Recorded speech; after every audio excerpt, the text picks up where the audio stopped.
The massive doors of the Galactic Council chamber slid open with a soft whisper, and Ambassador Kang Su walked inside, wearing his simple black diplomatic suit that looked so plain compared to the bright robes and shining armor of the alien delegates around the curved table.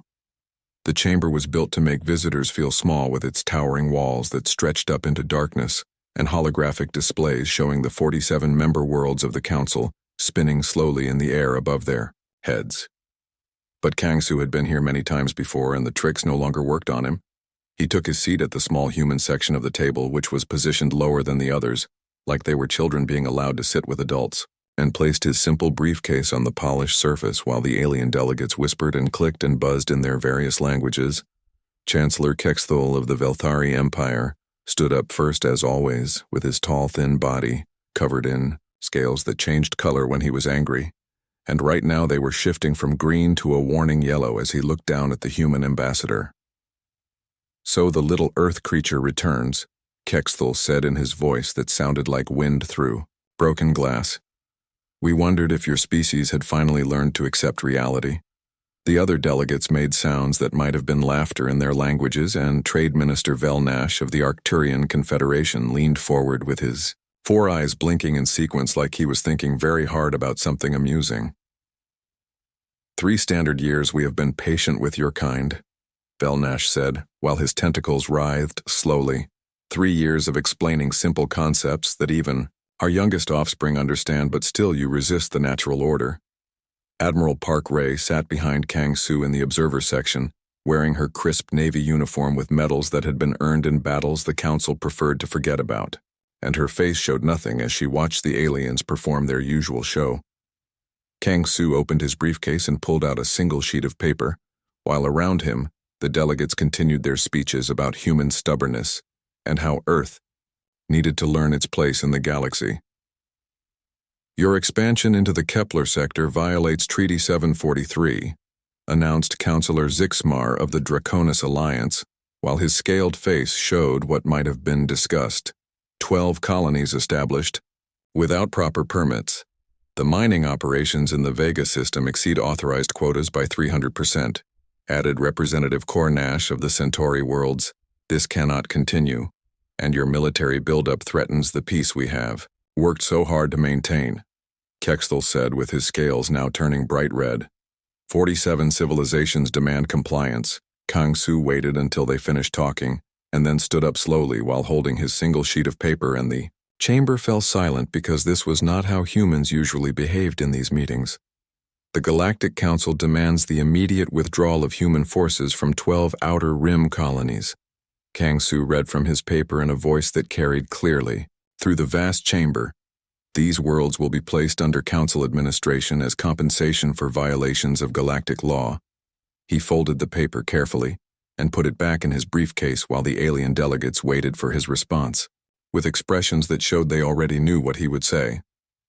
Furthermore, Kang Su continued, "Humanity must surrender all weapons technology developed in the past 50 years for review and possible redistribution to maintain galactic balance." The delegates nodded with satisfaction because this was how these meetings always went, with humans protesting and making excuses before eventually agreeing to whatever demands were made. All human ships must be fitted with Council monitoring systems to ensure compliance with trade regulations. Kang Su went on while Admiral Park Ray shifted slightly in her seat. "And Earth itself will accept a permanent Council garrison to oversee future development." Trade Minister Velnash made a sound like water flowing over rocks, which was how Arcturians showed pleasure, and his tentacles curled with anticipation. "These terms are generous considering your species' history of violence," Kexthul said with his scales settling back to green. "Except, them and humanity can continue to exist under our guidance. Refuse and face the consequences of opposing 47 united worlds," added Councillor Zixmar, while flexing claws that could cut through steel. Kang Su closed his briefcase with a soft click that seemed very loud in the quiet chamber and looked around at all the alien faces staring at him with expressions of smug certainty. "No," he said simply.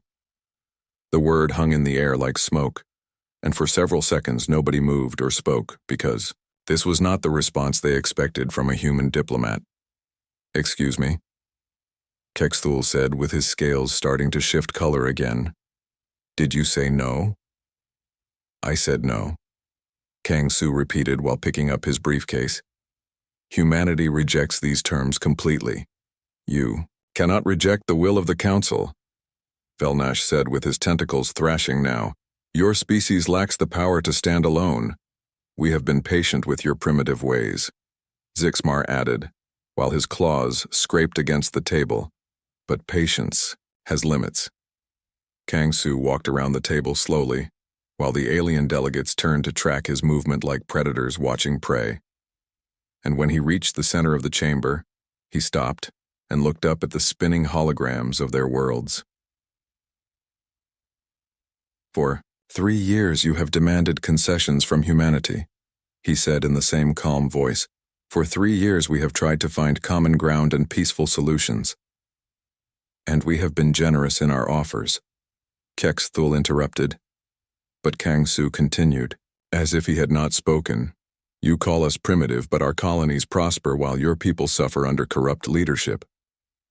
Kang Su said, you call us violent, but we have never started wars of conquest like the Velthari did in the Rigel sector. The Chancellor's scales turned bright orange, which meant fury. But before he could speak, Kang Su went on. You demand our technology while contributing nothing in return except restrictions and insults. The human ambassador said, you tax our trade, while allowing your allies to attack our ships with impunity. Those were pirates, Velnash protested. The Council cannot be held responsible for independent raiders. Independent raiders using Arcturian weapons and following Arcturian shipping schedules, Admiral Park Ray said from her seat without standing up. How convenient. The alien delegates began talking all at once in their various languages, creating a noise like a storm, but Kang Su raised his voice, and they fell silent again. Today, you demand we surrender our colonies and accept occupation of our homeworld, he said while looking directly at each delegate in turn. This is not negotiation. This is conquest disguised as law. It is the natural order, Kexthul said with his voice. Getting higher, strong species guide weak ones for the good of all.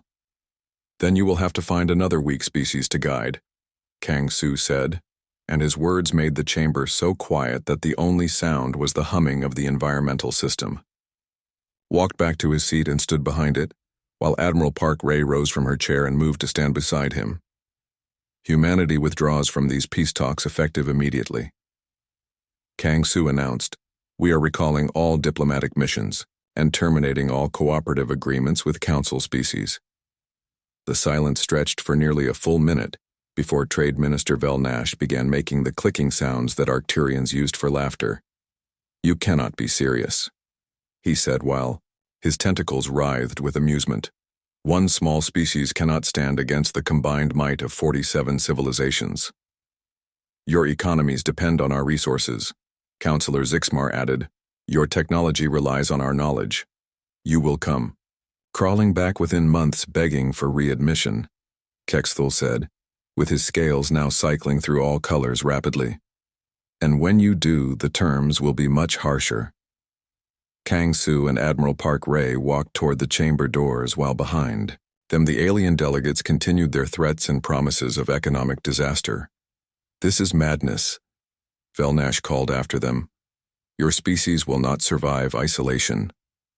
We shall see, Kang Su said without turning around, and then the massive doors closed behind them, leaving the council chamber filled with the sound of alien voices planning humanity's inevitable downfall. In the corridor outside, Admiral Park Ray activated her personal communicator and spoke 2 words that would change everything. Execute. Exodus. Captain Li Jin stood on the bridge of the merchant vessel Stellar Harmony, watching the docking clamps release from Kepler Station, while his crew prepared for what would be their final departure from alien space. Though none of the dock workers below knew this yet. The cargo hold was filled with rare earth minerals and exotic crystals that the Velthari manufacturing worlds desperately needed for their electronics. But this shipment would never reach its destination because humanity was about to vanish from the galaxy in ways that no other species had ever imagined possible. All systems green, Captain, reported Navigator Park Min from her station. Course laid in for the Centauri trade lanes. Li Jin nodded, but instead of giving the order to engage the jump drive, he activated his personal communicator and sent a coded message that consisted of just 3 letters, but would be received by every human ship in the galaxy within the hour. Below them on the station Velthari, merchants watched their cargo ship pull away and began calculating profits they would never see, while Arcturian traders made deals for goods that would never arrive. Change course. Li Jin said quietly to his navigator. Take us home. The Stellar Harmony turned away from the established trade route and disappeared into hyperspace, carrying the last legitimate human cargo that any alien world would see for a very long time. 3 months passed, and the galaxy began to notice that something was wrong, but nobody could quite understand what was happening because the changes came slowly like water, draining from a bathtub on Earth. President Kim Hana sat in the Situation Room deep beneath Seoul, surrounded by screens showing the location of every human ship and colony in known space, while beside her Fleet Admiral Choi Bin monitored military deployments that officially did not exist. Phase 1 is complete, reported Director Wante from his position at the intelligence console. All diplomatic personnel have been evacuated and all trade agreements have been terminated. Losses? The president asked without looking away from the main display. 0 casualties. Admiral Choi answered, The aliens still think we are just angry. Children throwing a tantrum. Good. Kim Hana said, Begin Phase 2. Across human space, the evacuation continued as entire colonies packed up and vanished overnight, leaving behind empty buildings and mysterious automated systems that kept the lights on and the communications arrays running, but no people to answer calls from confused alien neighbors.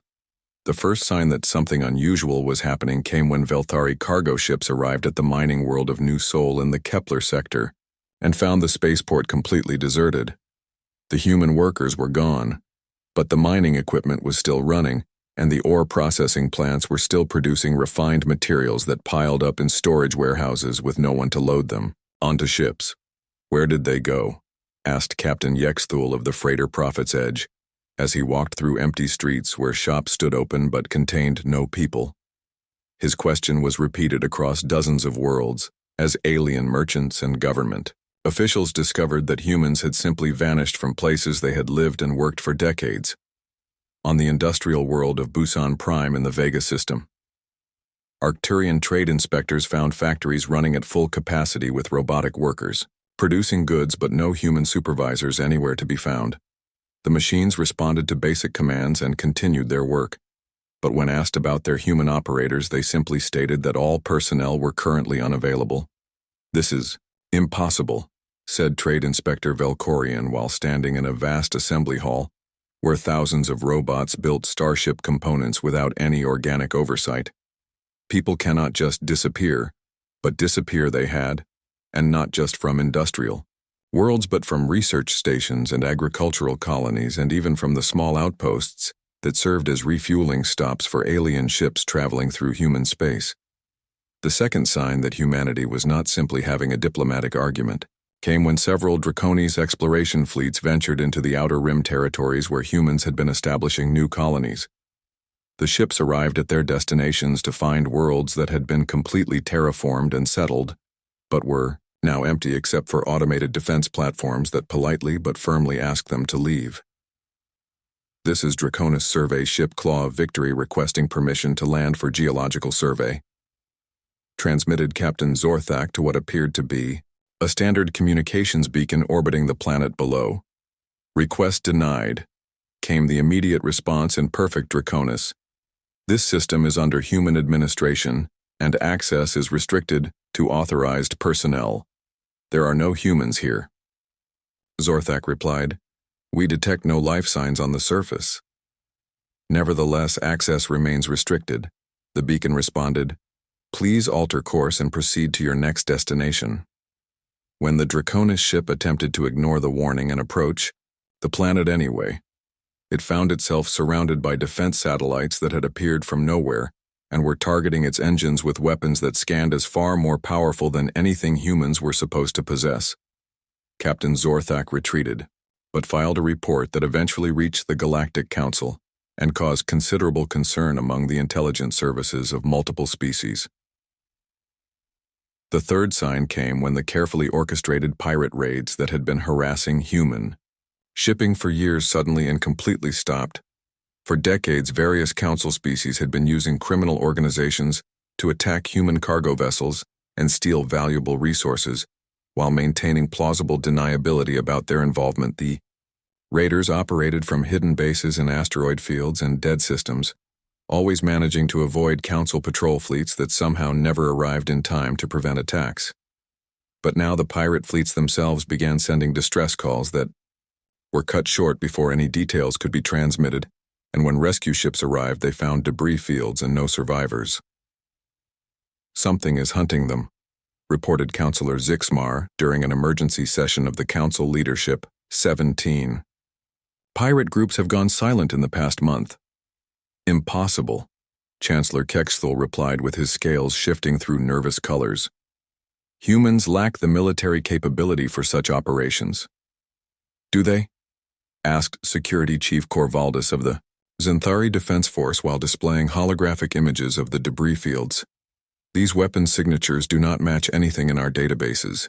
The images showed metal that had been somehow rearranged at the molecular level, turning solid starship hulls into collections of geometric shapes that retained their mass but lost all structural integrity. "No known technology can do this." Corvaldes continued, "Whatever weapons cause this damage operate on principles we do not understand." Meanwhile, in the Vega system, Dr. Yun Mai put the finishing touches on the quantum displacement drive that would make traditional faster-than-light travel look like a child's toy compared to adult transportation. The research facility where she worked was hidden inside an asteroid that had been hollowed out and converted into a laboratory complex that could house 10,000 scientists and their families. "Final tests complete," she reported to the project coordinator. "We can now move objects of any size across arbitrary distances without using hyperspace." Around her, other scientists worked on projects that would have seemed like magic to the aliens who thought they understood the limits of human technology: energy weapons that could phase through normal matter and armor, but remained solid when they reached their targets; stealth systems that bent space itself around ships, making them not just invisible, but undetectable by any known sensor technology; defensive shields that existed in multiple dimensions, simultaneously making them essentially impenetrable to conventional attacks. The research complex was just one of hundreds hidden throughout human space in locations that had been carefully prepared over decades while humanity pretended to struggle with basic interstellar politics. On Earth, President Kim Hana received reports from across the galaxy as alien economies began to show the first signs of strain from the sudden loss of human trade and resources. The Velthari manufacturing worlds are operating at 60% capacity. Director Wante reported, "They cannot produce their high-end electronics without our rare Earth elements. Arcturian shipping profits are down 40%, added economic advisor Kim Sol. Their trade routes depended on human colonies as supply stops and repair facilities. The Draconis military is requesting increased patrols in sectors where the pirates used to operate." Fleet Admiral Choi Bin said, "Their own shipping is now vulnerable without the raiders to blame for attacks." Kim Hana nodded and studied the strategic display that showed human space as a growing void in the galaxy's economic and political networks. "How long before they realize what is happening?" she asked. "Intelligence estimates suggest 6 more months before the full impact becomes clear." Wante answered, "They still believe this is a temporary dispute." "And our preparations?" "Phase 3 begins tomorrow." Admiral Choi replied, "All critical personnel have been relocated to secure facilities and the decoy operations are fully active." The president touched a control and the display changed to show what alien sensors would see when they looked toward human space. Colonies that appeared to be functioning normally with proper heat signatures and communication traffic ships that seemed to be moving along regular patrol routes. 6 months after humanity's withdrawal from the peace talks, The cracks in the galactic economy had become impossible to ignore, and Chancellor Kiex Thul stood before the emergency session of the Council leadership, with his scales cycling through, colors that indicated severe stress.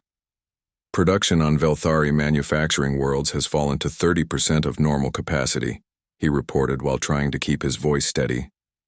Our electronics industry cannot function without the rare earth elements that human colonies provided. Around the curved table, other leaders shifted uncomfortably as the true scope of their problem became clear for the first time. Trade Minister Velnash of the Arcturian Confederation spoke next, with his tentacles writhing in agitation. Shipping losses have increased by 400% since the pirates disappeared, and our trade routes through former human space have become completely unsafe. Unsafe how? Asked Security Chief Corvaldes while leaning forward with interest. Ships vanish without distress calls, Velnash replied. Long-range sensors detect normal traffic patterns, but when our vessels arrive at waypoint stations, they find empty facilities with no sign of what happened to the crew's counselor. Zixmar of the Draconis Alliance added his own concerns to the growing list of problems. 3 of our exploration fleets have encountered automated defense systems in the Outer Rim territories that use weapons technology we cannot identify or counter. The humans are bluffing, Kexthul said, but his scales showed colors that meant he was not convinced by his own words. They lack the industrial capacity for such advanced systems, do they? Corvaldes asked while activating a holographic display that showed energy readings from the past 6 months. Long-range sensors are detecting massive power signatures from the direction of human space far beyond anything we have ever recorded from their colonies. The display showed graphs and charts that painted a disturbing picture of energy output that exceeded the combined power generation of several entire star systems. These readings suggest construction projects on a scale that should be impossible for a single species, Corvaldes continued. Whatever they are building requires more resources than we believed they possessed. Deep in the Kepler sector, Dr. Yun Mai stood in the primary laboratory of Research Complex Omega and watched the final calibration tests of the quantum displacement drive while around her, the most brilliant human minds worked on technologies that would have seemed like fantasy just years earlier.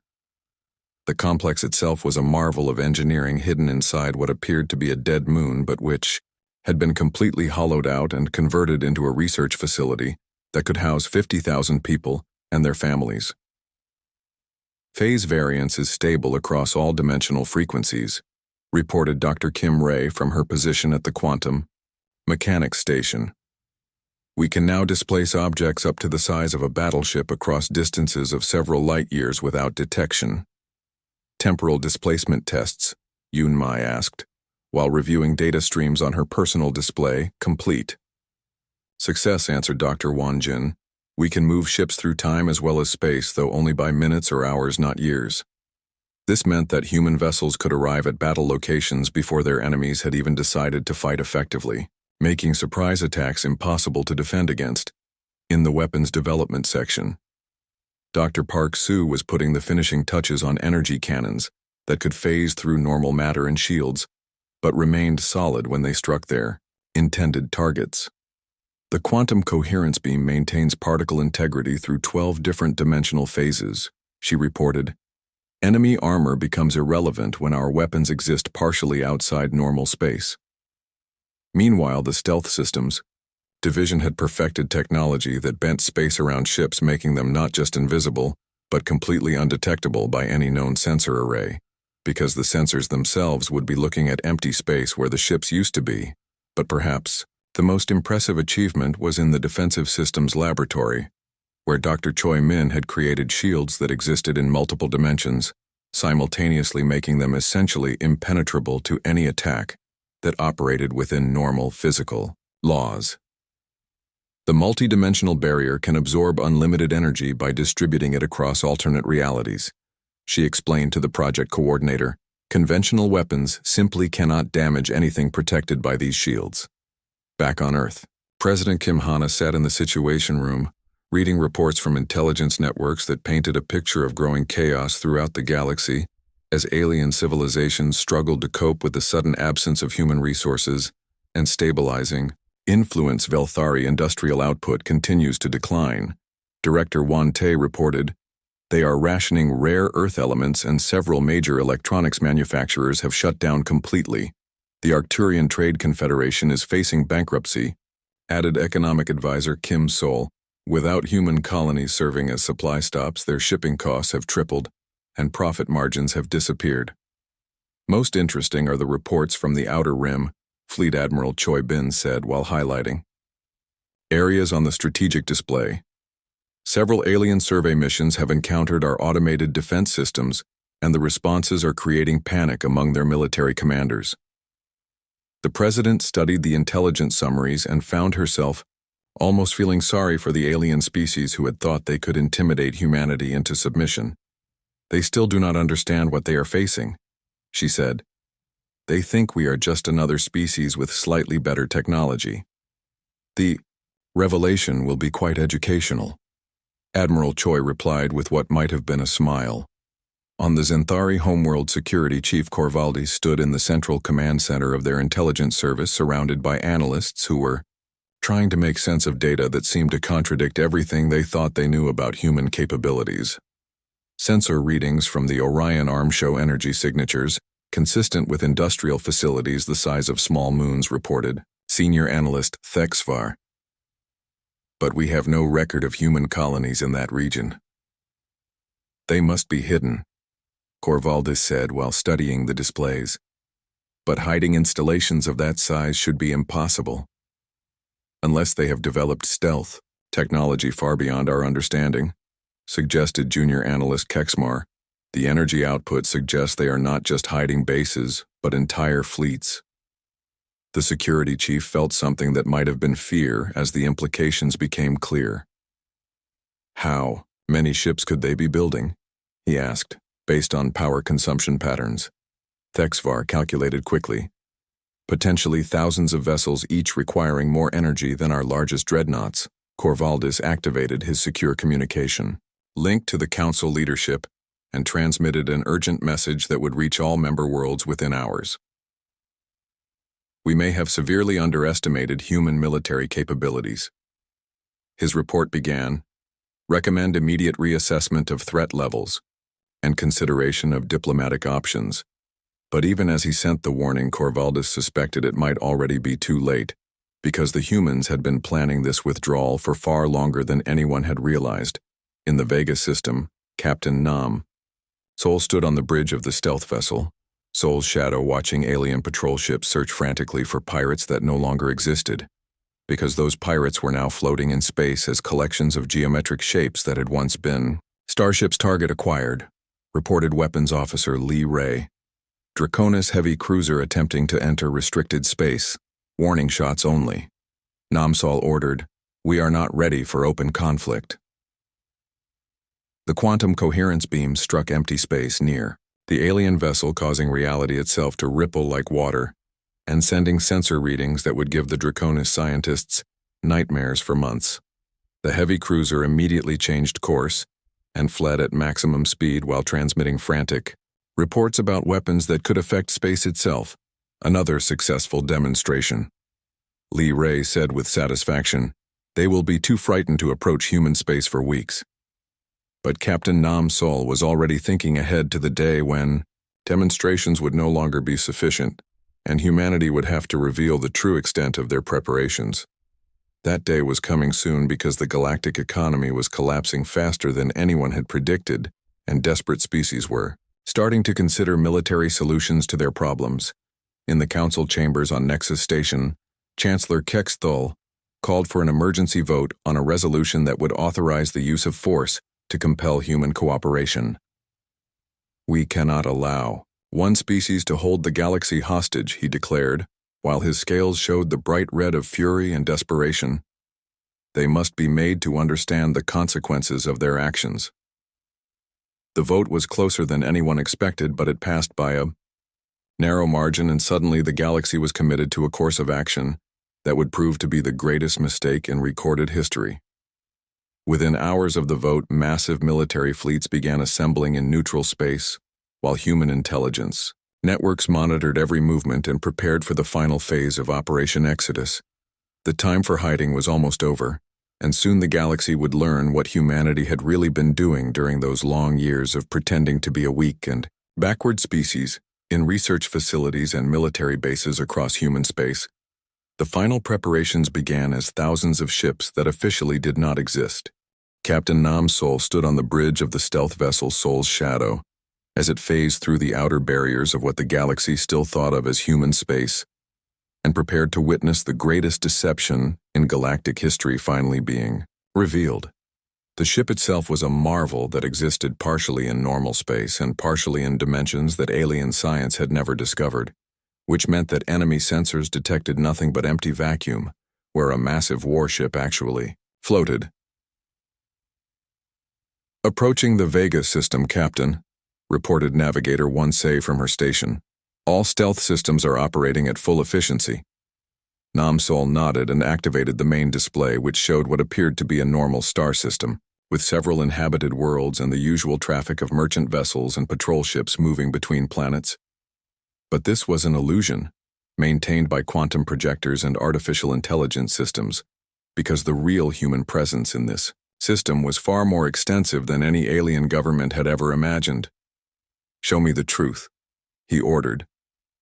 The display flickered and suddenly revealed a sight that would have terrified every military commander in the galaxy if they could have seen. The Vega system was not just inhabited by humans, but had been completely transformed into the largest military installation in known space, with orbital shipyards that stretched for millions of kilometers, and defensive platforms that could destroy entire fleets.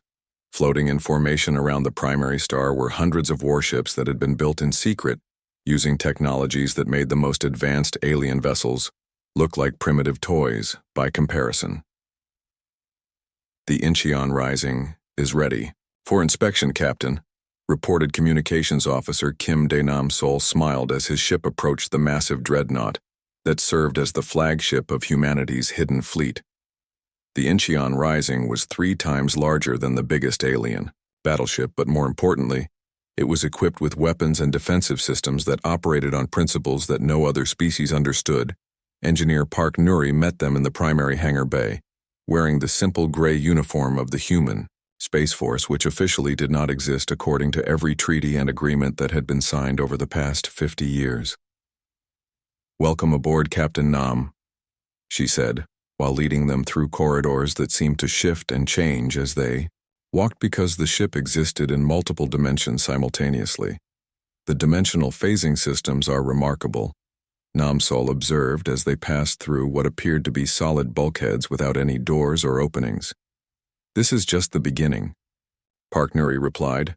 "The quantum displacement drive allows us to move anywhere in the galaxy instantly, while the multidimensional shields make us essentially invulnerable to conventional weapons."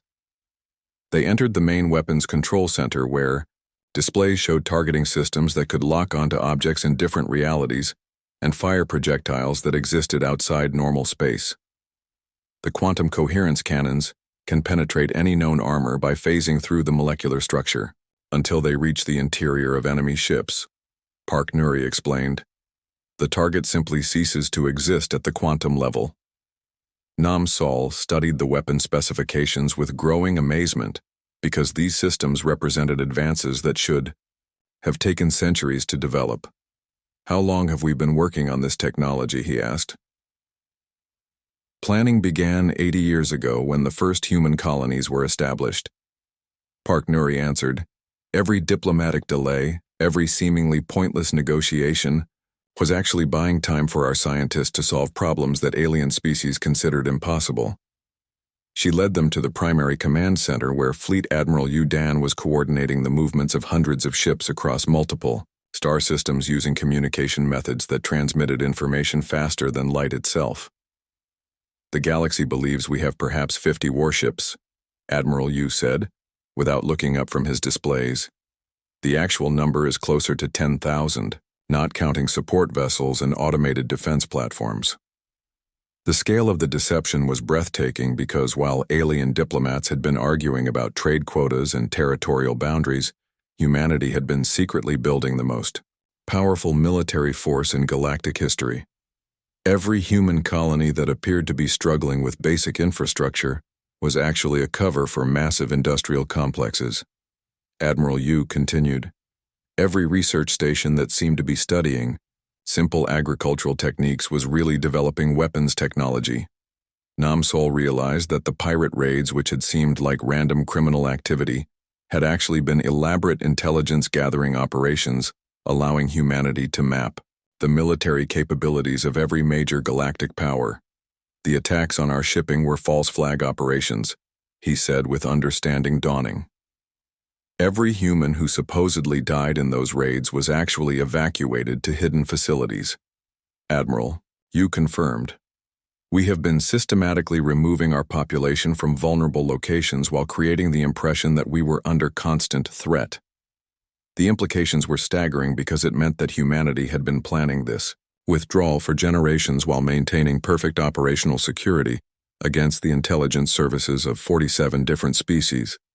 In the research laboratories beneath the command center, Dr. Yun Mai was making final adjustments to technologies that would have seemed like magic to alien scientists. The quantum manipulation systems could rearrange matter at the subatomic level, turning solid objects into whatever configuration was desired.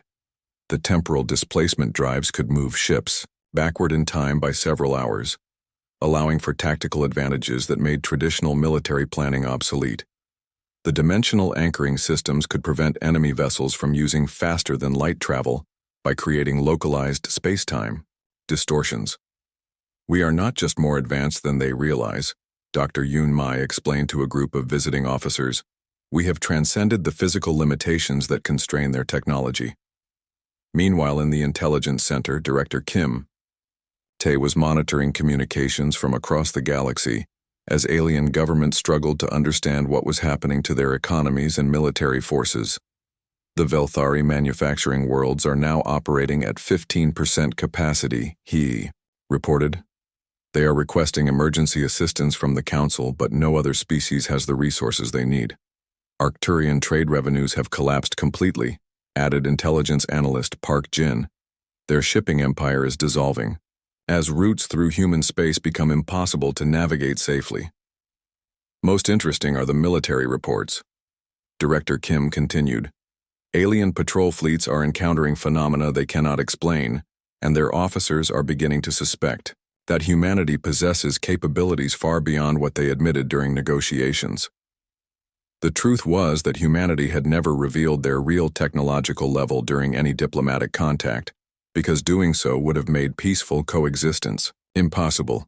They would have demanded immediate surrender of all advanced systems, Admiral Yu explained, or they would have attempted preemptive military strikes to prevent us from becoming a threat. Instead, humans had carefully maintained the illusion of being a struggling newcomer species, while secretly developing technologies that made them the dominant power in the galaxy. But the most shocking revelation came when Namsol was shown the real Earth. The planet that alien sensors detected was actually an elaborate holographic projection maintained by satellites in orbit around what appeared to be empty space. Earth itself was evacuated 12 years ago, Park Nuri explained as they viewed the massive artificial construct that had replaced humanity's homeworld.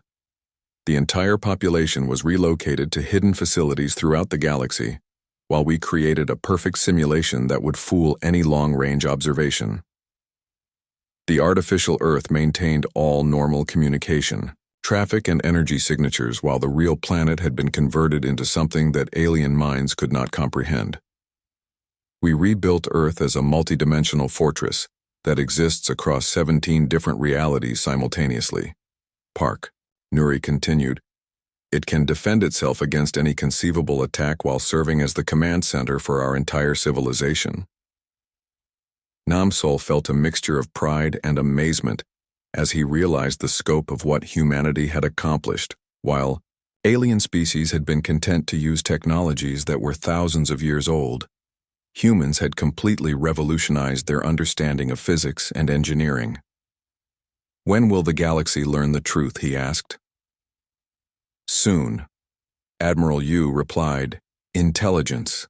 Reports indicate that the Council is preparing military action to force our return to negotiations. They believe that one decisive battle will break our resistance and force us to accept their terms. Director Kim added, they have no idea that such a battle will demonstrate capabilities that will terrify every species in known space. The preparations were nearly complete as thousands of human vessels moved into position using quantum displacement drives that allowed them to appear anywhere, instantly without the limitations of traditional, faster-than-light travel in command centers throughout human space. Military officers monitored the assembly of the largest alien fleet in galactic history as 47 species combined their naval forces to intimidate humanity into submission. 300 ships, reported Fleet Coordinator Lee Saul.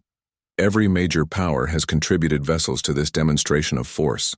Fleet Admiral Yu Dan stood on the bridge of the flagship Busan's Defiance, watching the largest military force in galactic history approach the coordinates where they believed human space began, and felt something that might have been pity for the alien commanders who had no idea what they were about to face. The combined fleet of 300 warships representing 47 different species stretched across several light years with dreadnoughts and battle cruisers and carriers, all moving in perfect formation toward what they thought would be an easy victory against a primitive human civilization. Enemy fleet composition. Admiral Yu asked his tactical officer, 57 Velthari heavy battleships with quantum torpedo arrays, reported Commander Park Soo. 32 Arcturian carrier groups with fighter complements totaling over 2,000 small craft. 61 Draconis assault cruisers, equipped with plasma beam weapons, and 45 Zenthari destroyers with antimatter missiles. She continued, the remainder are support vessels and command ships. It was indeed an impressive display of military might that could have conquered entire star systems under normal circumstances. But these were not normal circumstances, because the alien commanders had based their strategy on intelligence that was completely wrong. Our response force. Admiral Yu inquired.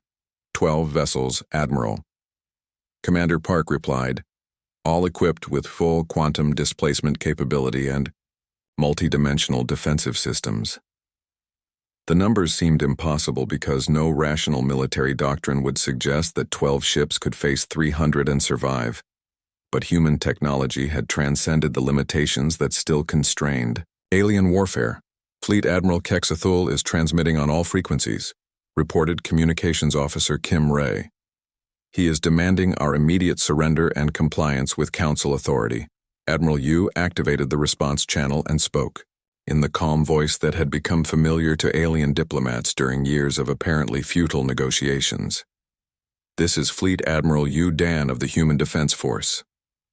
He said, you are entering sovereign human territory without authorization and are advised to withdraw immediately. The response came quickly as alien voices filled with contempt and certainty transmitted back their ultimatum. Surrender now, and your species will be allowed to continue existing under Council oversight. Fleet. Admiral Kexthul announced with his voice carrying the absolute confidence of someone who had never lost a battle resist and faced the combined might of galactic civilization. Added Admiral Velnash of the Arcturian fleet, your primitive weapons cannot stand against our united forces. Admiral Yu nodded to his tactical officer and the 12 human ships began to demonstrate capabilities that would rewrite every military textbook in the galaxy. The Busan's Defiance simply vanished from normal space and reappeared directly in the center of the alien formation, without traveling through the distance between while its escort vessels materialized at strategic points throughout the enemy fleet.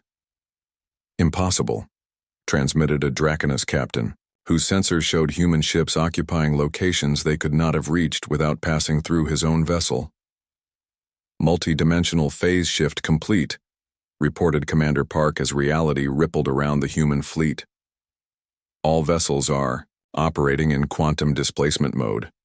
This meant that the human ships existed partially outside normal space and could move through solid matter while remaining completely undetected by conventional sensors. Admiral Yu opened communications to all alien vessels simultaneously using transmission methods that bypassed their security systems and spoke directly through their internal communications networks. You have one opportunity to withdraw peacefully, he announced, We do not wish to harm you, but we will defend ourselves if attacked. The alien response was immediate as 300 ships opened fire with every weapon in their arsenal, creating a display of destructive power that should have vaporized anything within 100,000 kilometers. Quantum torpedoes and plasma beams and antimatter missiles filled the space where the human fleet had been positioned. But the weapons passed through empty vacuum, because the target vessels were no longer entirely present in normal reality. "No hits registered," reported the tactical officer aboard the Velthari flagship Glory of Empire. "Sensors show the human ships are still present, but our weapons cannot make contact." Fleet Admiral Kexthul stared at his displays in growing confusion as his most powerful weapons proved completely ineffective against enemies that seemed to exist in multiple dimensions simultaneously. "Continue firing," he ordered. "They cannot maintain this deception forever," but it was not a deception, because the human ships were protected by multi-dimensional shields that distributed incoming energy across alternate realities, making them essentially invulnerable to any attack that operated within normal physical laws. Return fire. Admiral Yu ordered minimum power settings. The human weapons fired once, and the results were more terrifying than any display of overwhelming force could have been. 12 quantum coherence beams struck 12 alien vessels, and the targeted ships simply ceased to exist at the molecular level, leaving behind clouds of organized particles that retained the exact shape of the original starships. The Velthari battleship, Righteous Fury, became a perfect outline of metal dust that drifted in formation with the fleet while maintaining its original configuration. The Arcturian carrier Prophet's Dream was transformed into a collection of geometric shapes that had once been corridors and hangar bays, but were now just precisely arranged atomic structures floating in space. "What kind of weapons are those?" asked Admiral Velnash as his sensors tried to analyze what had happened to ships that no longer existed in any recognizable form. "Our technology operates on principles that your science has not yet discovered." Admiral Yu replied through the same communication method that bypassed all security systems. "Your vessels remain intact but have been rendered harmless." The alien crews were unharmed but found themselves floating in spacesuits, as their ships had been converted into clouds of metallic dust that perfectly preserved the original shapes while losing all structural integrity. "This is impossible," Fleet Admiral Kexthul transmitted as his remaining vessels tried to target enemies that flickered in and out of existence. "No known technology can affect matter at the quantum level. There is much you do not know about human capabilities." Admiral Yu responded, "We suggest you withdraw while withdrawal remains an option. Instead of retreating, the alien commanders ordered their fleets to concentrate fire and attempt ramming attacks against the human vessels. The results were even more dramatic as dozens of ships tried to collide with enemies that existed partially outside. Normal Space Draconis cruisers passed directly through human vessels without making contact, while their own hulls were converted into geometric art installations by defensive systems that protected by rearranging hostile matter at the subatomic levels. Anthari destroyers fired antimatter missiles that simply ceased to exist when they encountered multidimensional shields that redirected the warheads into alternate realities where they exploded harmlessly. Within 17 minutes, the entire alien fleet had been neutralized without a single human casualty or any permanent damage to enemy personnel, who found themselves floating in rescue pods, wondering how 300 warships had been defeated by 12 vessels that seemed to operate outside the laws of physics. Fleet Admiral Kexthul drifted in his command pod, staring at the impossible sight of his entire fleet transformed into abstract sculptures of metal dust and organized particles. "How?" he asked on an open channel. "Humanity has been preparing for this moment for 80 years. Admiral Yu replied. "While you believed we were struggling with basic technology, we were actually developing capabilities that transcend the limitations of conventional science. We tried diplomacy," the human admiral continued. "We offered cooperation and peaceful coexistence, but you chose to see us as lesser beings to be exploited and controlled." The communication channel expanded to include every inhabited world in the galaxy as President Kim Hana began broadcasting from the rebuilt Earth that existed across 17 different dimensions, citizens of the galaxy. She began, for decades humanity has endured condescension and exploitation from species that considered themselves our superiors. We accepted unfair treaties and submitted to restrictions and limitations while secretly preparing for the day when peaceful coexistence would no longer be possible. Her image appeared on screens throughout alien space, showing a leader who no longer needed to pretend weakness or beg for acceptance. Today you have seen a demonstration of our true capabilities. President Kim continued. We did not seek this confrontation, but we will no longer tolerate being treated as subjects, rather than equals. The galaxy is vast enough for all of us to prosper, but it will be on terms of mutual respect rather than domination. The broadcast continued as humanity revealed the extent of their technological revolution and their plans for a new galactic order. Hidden colonies throughout space, decloaked, revealing industrial facilities that dwarfed anything built by alien civilizations. Research stations materialized where empty space had been, showing scientific complexes that had been developing technologies for generations. Most shocking of all was the revelation that Earth itself had been completely rebuilt as a multi-dimensional